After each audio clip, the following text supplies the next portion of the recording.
Glad you asked.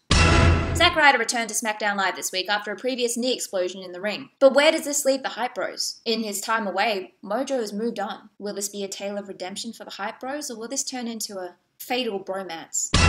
Dash Wilder can finally eat again! Of course, the conspiracy has been the revival were behind the Enzo and Cass attacks. But what if that's not what they were talking about? What if that entire time they were just hovering in the back of Raw? What if they were just finding new recipes for Dash to drink? All those months ago, Sasha Banks is turning heel. What if it's not Sasha? In a Snapchat backstage at Raw this week, it was revealed that not only Summer Rae is back, but Summer Rae and Sasha Banks are BFFs forever. Sorry, Sasha, is this what happens when your friends fail to get extreme? Maybe this is the beginning of Broken Bailey. Cracks are already starting to form. One minute you're asking for awkward, slightly creepy hugs from reporters backstage refusing to fight. Next minute you blank out and end up winning CCW's Tournament of Death. Emma's coming for that belt, Alexa, and I'd be worried if I were you. The scariest people in the world are the most unpredictable. This woman went from that, to that, to that, and then back to that again. Who the hell knows where she sits? She crazy. Well, it's an obvious one. And eventually a tag team of Paige and Alberto Del Rio versus Steph and Triple H. This isn't even in ring at this point. Now, he was supposed to be out for 6 months. It hasn't even been 6 weeks. I'm not surprised personally, he is Harambe. But if the rumors are true, Roman, you're dead.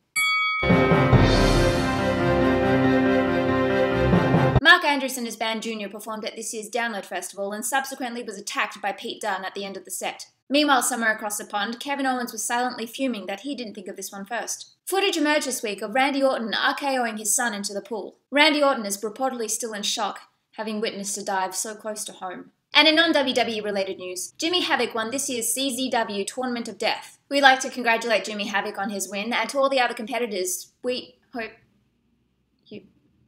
And finally, it was announced that Nikki Cross and Asuka will compete in a last woman standing match on NXT. We here at WWE's Most Ridiculous wish the women all the best, and we personally have never felt more fear or excitement at the same time before in our lives. We'll be back with more later. For 2 weeks in a row, Enzo Amore was found beaten up, unconscious on the ground. The preceding 2 weeks, Cass was found. We here at WWE's Most Ridiculous initially speculated that perhaps Cass was the one beating up Enzo. Still could very possibly be the case. Maybe he is fight clubbing himself. Or maybe this is the ultimate test of a relationship. You're with someone for so many years and then all of a sudden these doubts start to creep into your mind. What if there's someone else out there better for them than me? What if there is another 7-footer who can throw him in a way that these almost surgeon hands just cannot? So you start throwing a few spanners in the works, hitting him on the back of the head one day, going liar liar on yourself the other. But what if the answer at the end of that very sticky road is the one that you were dreading? And all of a sudden you find yourself in a 3-way situation that you just don't want to be in. Such a common story. Now it's not to say that 3-ways don't always work. The New Day, perfect example. Wholeheartedly dedicated to each other, all in a perfect rotisserie tag system. But this takes time. You can't just dive in thinking all's well that ends well. This isn't Shakespeare. Cass, stop with the game playing. Go back to your roots. Go back to your certified G-spot. And just some general HR advice. Big Show, if you're listening, of course you are. Have clearly set defined relationships within the workplace. Don't bring bedroom politics into this. And at the end of the day, just remember, HR always has your back. In lead up to WWE's Great Balls of Fire, Brock Lesnar and Samoa Joe met each other for the first time in ring this week.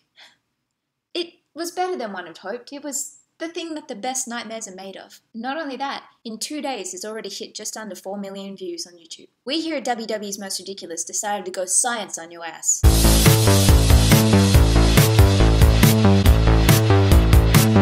Not only do we have Brock Lesnar and Samoa Joe, 2 legitimate badasses that I'm somewhat actually scared of, you have 2 men fighting at a pay-per-view with the name Great Balls of Fire. 2 very anxious, very fired up men. That is straight fire.